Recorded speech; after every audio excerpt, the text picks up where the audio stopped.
Hey guys, Fire here, and today we are back on Final Fates Tower Defense, same as usual, but today I do intend to be showcasing Milim.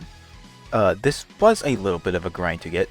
For those of you who don't know how to get her, you have to get the grade 4 Milim and evolve her over at the altar, which is over here. The summon spot's right here, so it's just a little behind it.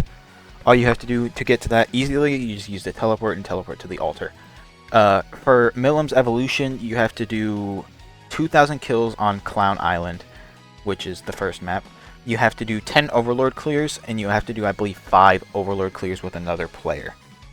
It takes a little bit, it takes like a couple hours, but it is a pretty tame grind compared to some of the things I've done in other tower defenses. I don't hate the grind. But she is only level 1. I have not really gotten any levels on her whatsoever. I played Infinite with her just once just to see how she would be. So this will be showcasing her at level 1. This is her baseline. It's not going to be with anything other than Archmage. So let's go ahead and get into it. I will probably take her into just, I don't know, maybe Infinite and just see how far she can get on her own. But we'll go ahead and jump into that, and then maybe we'll see just how well she can perform in like a hardcore stage. I don't know. Maybe not, but no matter what we're doing, just at least in Infinite. Let's go ahead and get into that. Okay guys, we're here in the Infinite mode. I will open by just placing a Milim to handle any enemies that spawn, and then farming. She, I believe, is 3 placements. It might be 4. I'm not 100% sure on that, but she has a decent few placements. It is certainly more than Elizabeth. But is Milim better than Elizabeth? I'm not too sure. Personally, I do really like Elizabeth. I think Elizabeth's bleed is a very strong mechanic. But Milim does burn, which I'll show you guys in just a moment. But see, she does her burn, and it damages any enemies 3 times over with her current damage, which is pretty good. But I'm gonna go ahead and place a Elizabeth just to remember exactly how much bleed does in total. 4 times. Okay, half the unit's damage 4 times. So it is a better effect to have burn, but it just depends on who you have higher leveled. But grinding Milim up is definitely a better investment overall, I feel. She's harder to get. I don't know if I would say harder to get. They're both equally difficult to get in my opinion. But if you think Elizabeth is better, I'm not going to argue. I do believe Milim stacked up and everything is going to be better. But let's go ahead and start upgrading her. I have some good money now. So on place, she's doing 62 damage. Upgrade 1 goes to 101. Then upgrade 3 is 140. Upgrade, which is also a Kona AoE. But upgrade 4 is 188, upgrade 5 is 295, and upgrade 6 is 322. Which, again, it is 3 times over. So you are getting over 900 damage. It's 966 damage. Just, again, as a level 1 unit with Archmage. And then she is doing that 3 times over with her burn. It is very strong compared to Elizabeth's 1 placement.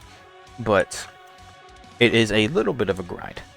Now, I will go ahead and let her play this out and see just how far she can get in this Infinite stage. Depending on how long she gets here, I'm not sure. Oh wait, I've completely forgotten about the crate drops. But depending on how long she makes it here will determine if I believe it is worth going into like a hardcore stage or something.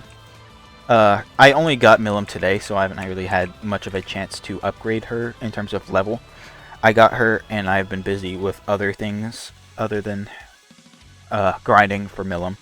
But I did finish the grind so I could get you guys this showcase out at least. She is pretty good.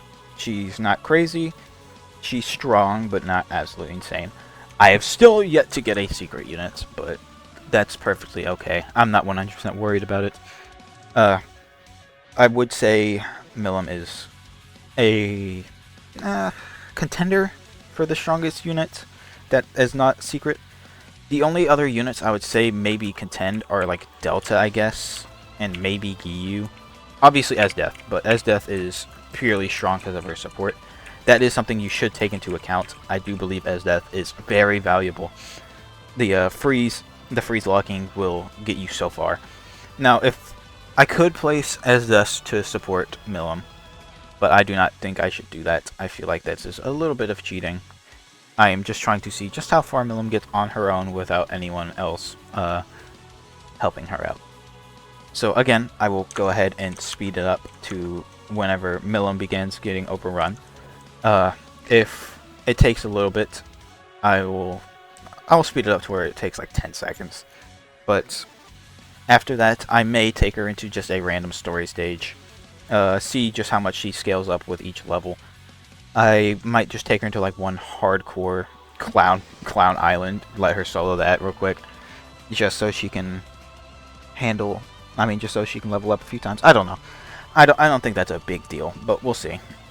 I'll decide by the time this infinite runs over if it's worth showcasing her in another stage or not. Because I feel like infinite, seeing how far she can get on her own, is a pretty good gauge on how strong she is. Because I think I had Delta and Xion together, and they were both like level, I don't know, 15 at the time or something. And they made it to like, I think 40. And that was both of them. I didn't have Esdeath at the time, didn't have Giyu. It was just those two, and I think like a couple grade 4s, but it wasn't a big deal. Again, I will now actually properly speed up to the end of the stage. And well, not to the end of the stage, but to whenever she's beginning to get overrun. I'll not cut to that, but I will slow it back down again once the enemies are starting to get a little too strong for Milim.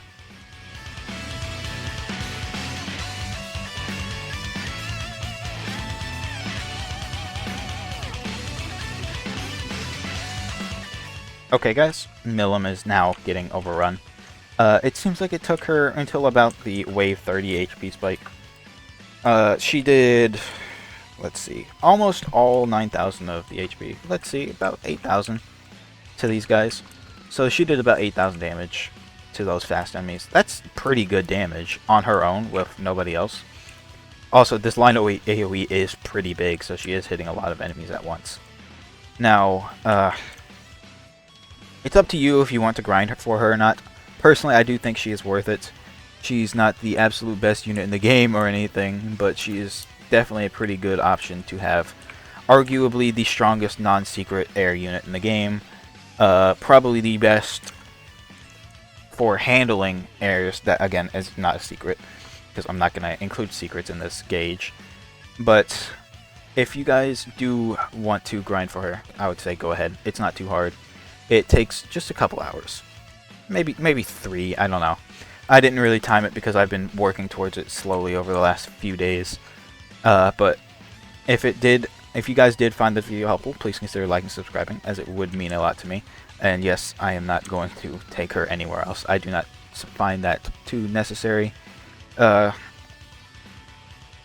than that, I do hope you guys found this helpful.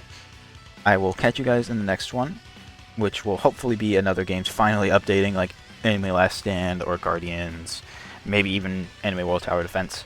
I did actually start Ultimate Tower Defense today with my friend. We've been playing it a bit. I'm getting decently strong, but I'm not really strong enough to be able to make good content on the game yet. I will definitely be trying to make content once I am at a certain point in that game, though. I hope you guys look forward to that. But again, I will catch you guys in the next one. Peace.